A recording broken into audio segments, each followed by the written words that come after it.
Hey everyone, welcome back to the channel and my next Escape from Tarkov video.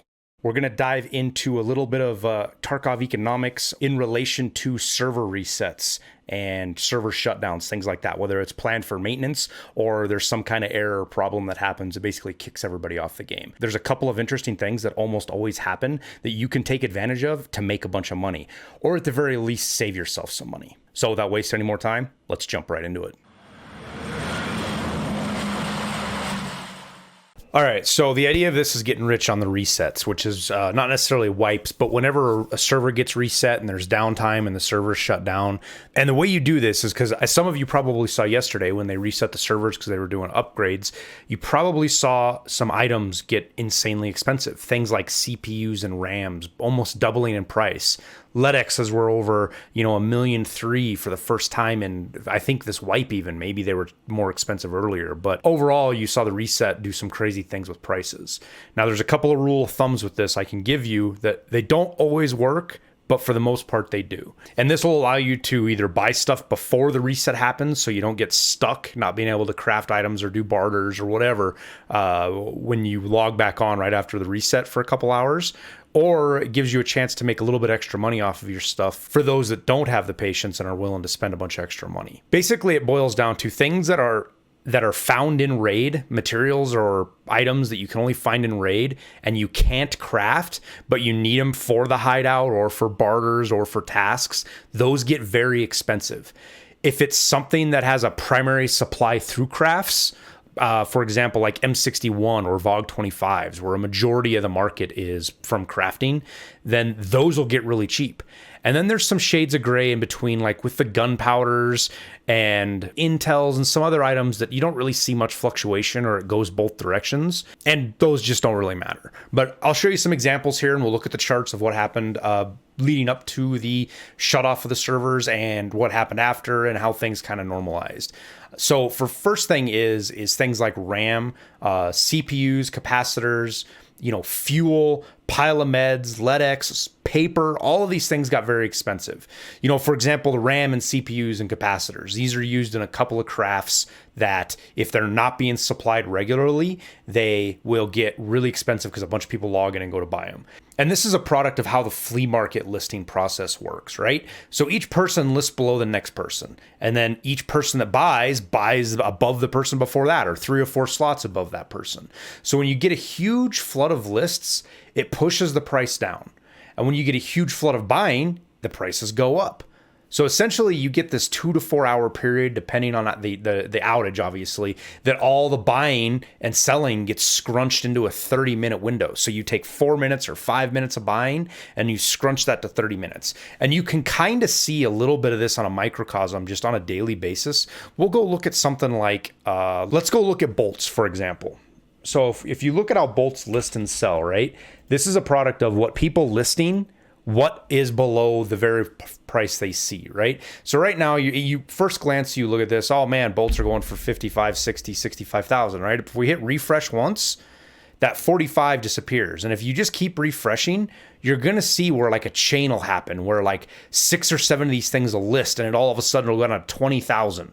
And then right after that, somebody will list for 18. And then all of a sudden the price jumps back up to 50 because all of those ones got bought out and all the ones in here got bought out. So you see kind of a microcosm of this on these really high volume items that get bought and sold a ton of. This gets amplified with the server shutdown. So essentially what happens is you have, let's say there's 100 people buying and 100 people selling. All of those people that are selling can't log in and sell for that 4 hours.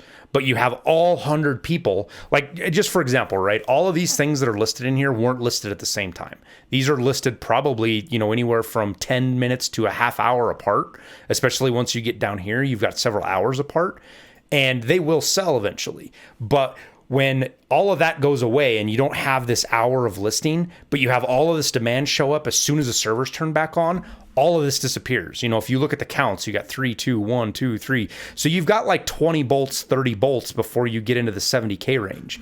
Well, all of that happens, and boom, all of a sudden, this is like your new mark is in here in the 72 to 75,000 range. And again, this depends on the item and how much volume there is.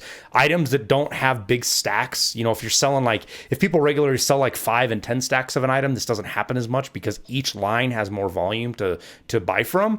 But things like LEDXs and paper, and this is why stuff that is centered around found and raid usually ends up that way, because people usually sell those as one-offs. They don't sell them in big piles.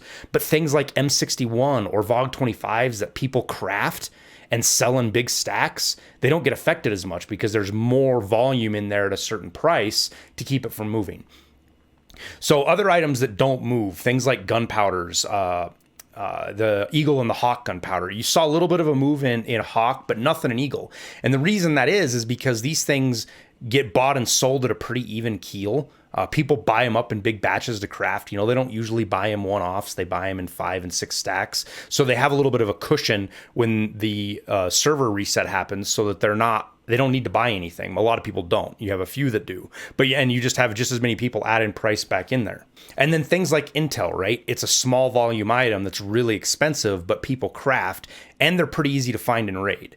You know, you get a ton of them out of raid with, you know, running reserve or even customs in certain instances. So you'll see this initial spike at first when a bunch of people log on and buy them, and then a bunch of people start selling them, and then the people that had them crafted start selling them, and then people are pushing, you know, they had 3 or 4 of them in inventory and they start selling them, and you see the price go through the floor. And that's essentially what happened with this last reset. Now, to simply get into this, how do you take advantage of it?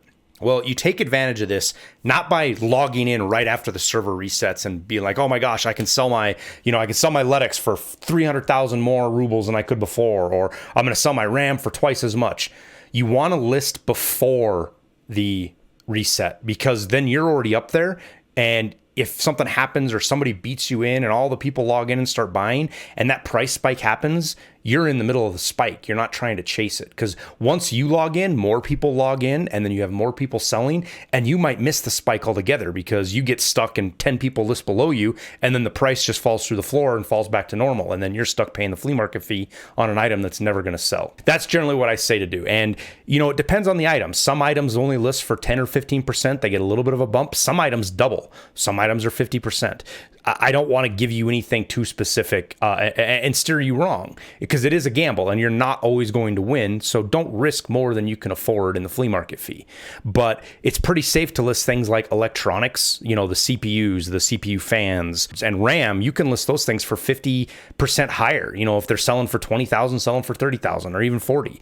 You know, some things like capacitors, you can double. You know, they went from like 10 to over 20,000 rubles. So you just kind of have to get an idea, you know, look at how many things are on the market and try to sell a little bit higher right before the reset happens. And BSG usually does a pretty good job of giving you a time frame, and you don't have to sell the minute before or the hour before. You know, stuff sits up for, you know, 11, 12, 13, 14 hours depending on how many you list. So if you list something, if you know a wipe's going to happen tomorrow morning, for example, and you're playing at 10 o'clock at night, you know, you can list at, you know, midnight, and you're good till 11 a.m., assuming that's when the servers come back up, and you'll be fine. If you see a server shutdown coming, make sure you stock up on components you know you're going to need. And that's for barters too. You know, Corduras and things like that. You want to make sure you have a stock of them so that if you log on, you don't have to buy them at that higher price to do that barter. Or, you know, if you don't want to wait and you can buy them, great. But this prevents you from having to wait if you've already got a little bit of a stock built up to get you through the 2 or 3 hours before prices normalize again. So I hope this was helpful. I hope it helps you make a little money and save a little money. Well, that wraps up the video. I appreciate you watching. Make sure you hit that like button because it helps out the channel a bunch. And subscribe for future content. We also have a Discord, links down in the description, that you can come join. We're filling up with a bunch of chill people who just love to play Tarkov. If you're looking to support the channel in other ways, we've launched a Patreon with some benefits like access to a Discord channel, constantly updated spreadsheet for my hideout calculations, and some other things if you want to go check it out over there. Lastly, thanks for your support on YouTube. It means the world to me, and I greatly appreciate every one of you. So with that, we'll wrap it up, and we'll see you in Tarkov.